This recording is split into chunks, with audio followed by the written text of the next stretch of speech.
Yep, that's poop. And here are the facts.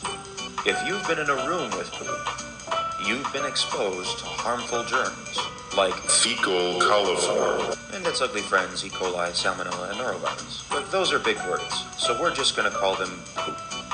And that's important because E. coli from poop can multiply from one cell to 218 billion cells in just one day.